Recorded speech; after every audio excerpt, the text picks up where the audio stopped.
नमस्कार दोस्तों, मैं प्रवीण सिंह जुपिटर @79 के ऑनलाइन क्लासेस में आप सभी का स्वागत करता हूं।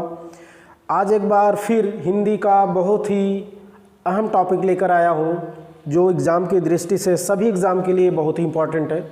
अलंकार, फिगर्स ऑफ स्पीच, जिसको इंग्लिश में फिगर्स ऑफ स्पीच बोलते हैं। ये इसकी परिभाषा किसी पद में शब्द और अर्थ के माध्यम से शोभा बढ़ाने वाले धर्म को अलंकार कहते हैं। अलंकार को मुख्यतः दो भागों में बांटा जा सकता है। अलंकार को मुख्यतः दो भागों में बांटा जा सकता है। इसमें जो शब्द के माध्यम से, जिसमें शब्द को विशेषता दी जाती है, वो शब्द अलंकार है।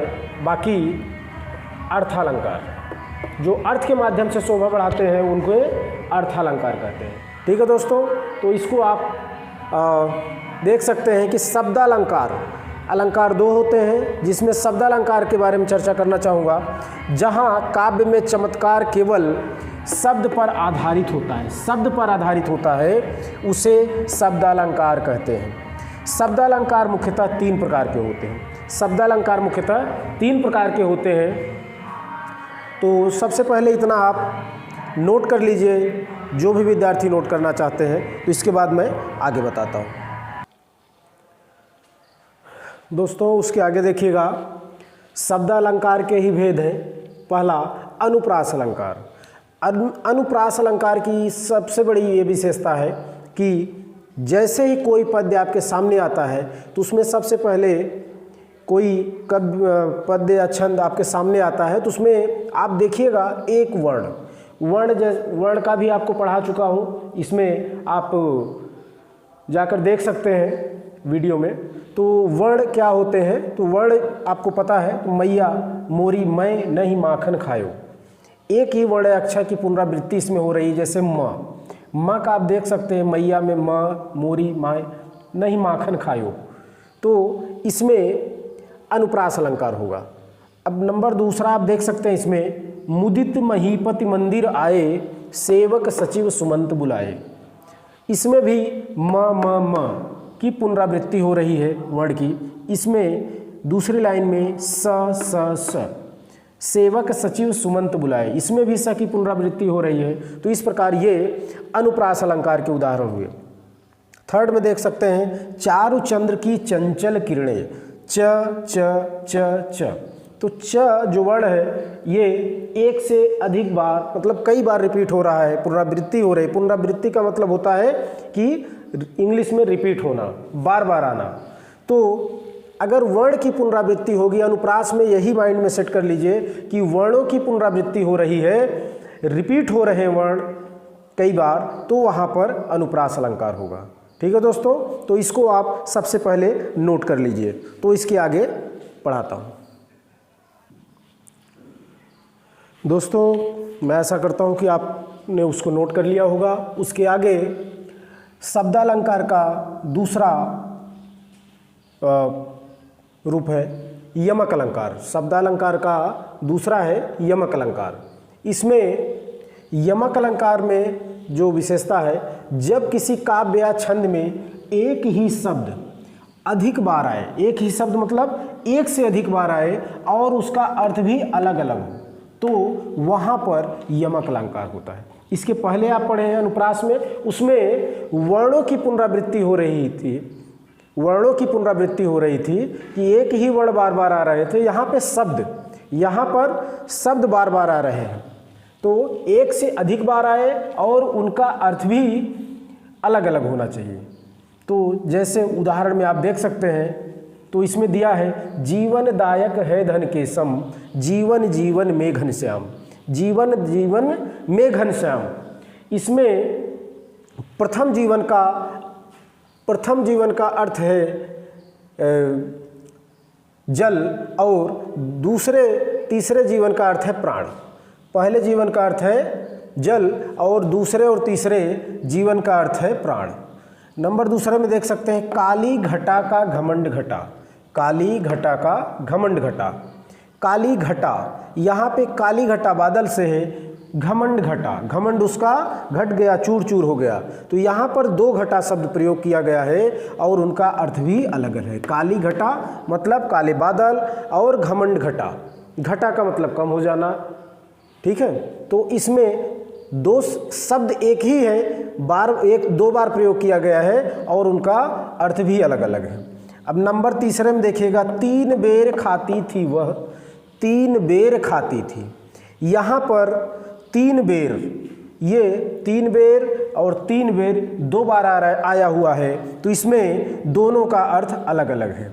3 बेर से तात्पर्य है 3 बेर का, पहले 3 बेर का ये फल, बेर आप लोग जानते होंगे कि जो फल होता है एक प्रकार का, वो खाती थी।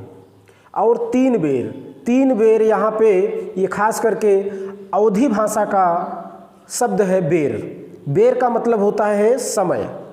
3 बेर मतलब सुबह दोपहर शाम, जो भी मान लीजिए, सुबह दोपहर शाम 3 बेर खाती थी। बेर का यहाँ पे समय से तात्पर्य है, यहाँ पर बेर का अर्थ है फल से, ठीक है दोस्तों।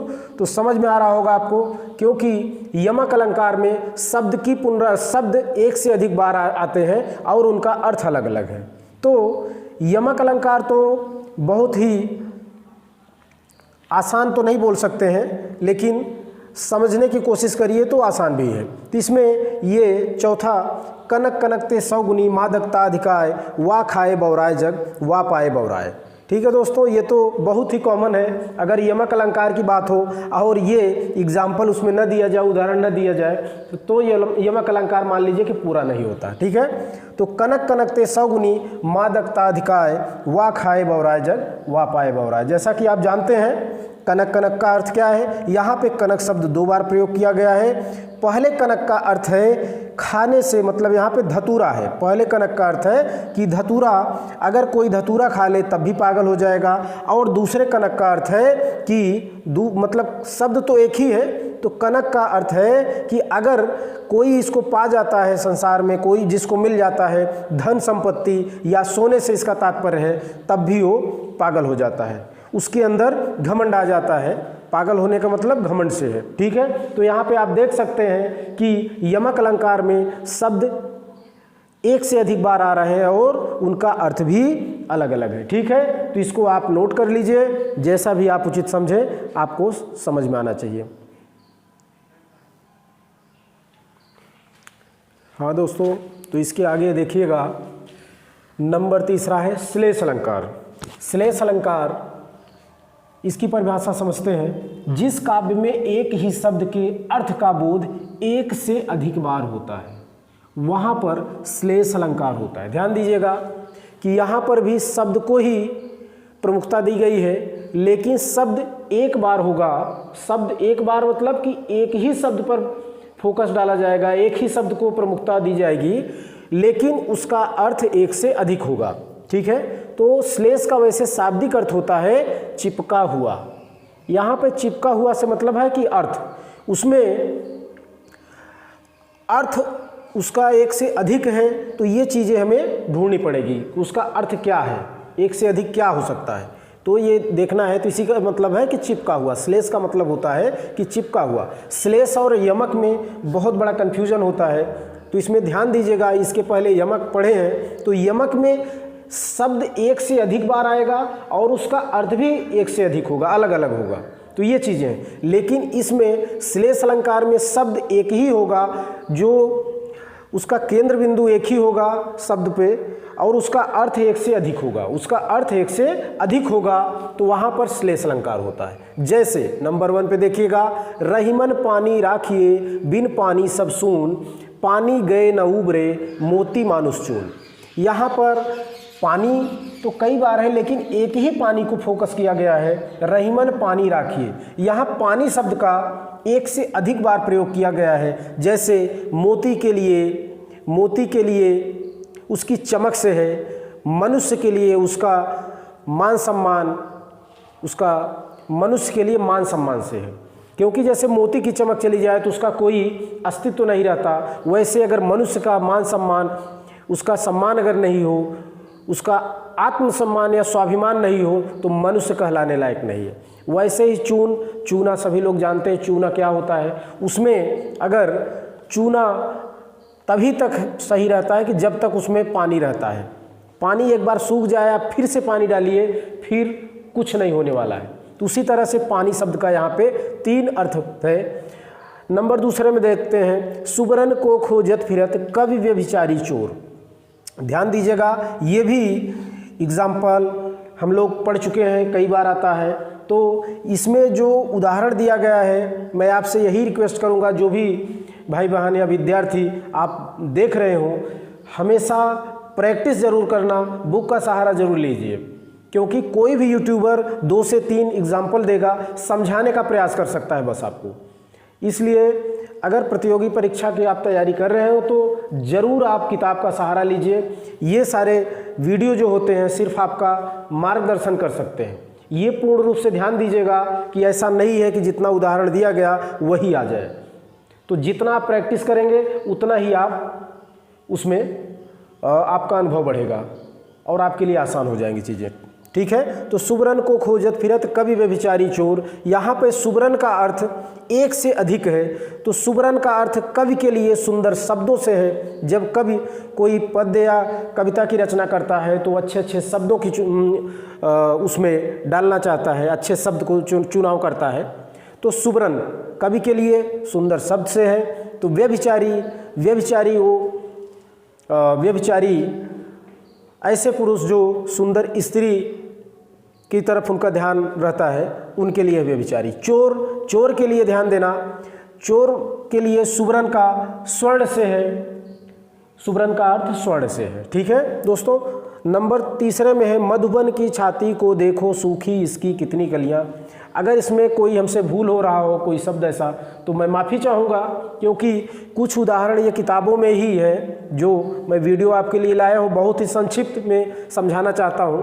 तो मैं समझता हूँ कि इसमें आपका शब्दालंकार पूरा हो जाएगा, लेकिन उसके बाद आपका अर्थालंकार का एक नया वीडियो आएगा सामने। ठीक है दोस्तों, तो इसको देखते हैं। मधुबन की छाती को देखो सूखी इसकी कितनी कलियां। यहाँ पर कलियां शब्द का भी प्रयोग, इसका भी अर्थ, कलियां एक शब्द है लेकिन इसका भी अर्थ अलग अलग है। यहाँ पे कली वो अवस्था होती है पुष्प की कि खिलने से पहले का, पुष्प जब खिलता है उसके पहले का जो अवस्था होती है उसे कली कहते हैं। और दूसरे रूपों में इस लाइन में, इस पद में कलियां का अर्थ स्त्री के यौवन के पूर्व का जो दशा होती है उसका भी वर्णन है। तो इसमें 2 अर्थों में प्रयोग किया गया है। तो ठीक है, तो दोस्तों मैं आशा करता हूं कि आपको समझ में आया होगा। मैंने कोशिश की अपने तरफ से जितना हो सकता है संक्षिप्त में समझाने का। अगर किसी को कोई प्रॉब्लम हो कमेंट करिए, उस पर मैं आपको ज़रूर जवाब दूंगा।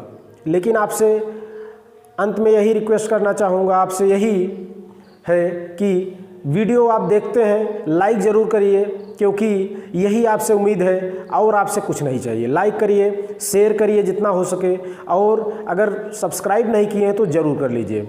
ठीक है दोस्तों, तो इसी के साथ मैं आपसे विदा लेना चाहूँगा, और इसके आगे का जो अर्थालंकार है उसको मैं दूसरा वीडियो आपके सामने बहुत ही जल्द लाऊंगा, तो उसमें आपको समझ में आ जाएगा। ठीक है, तो इसी के साथ मैं आपसे विदा लेना चाहूँगा। धन्यवाद।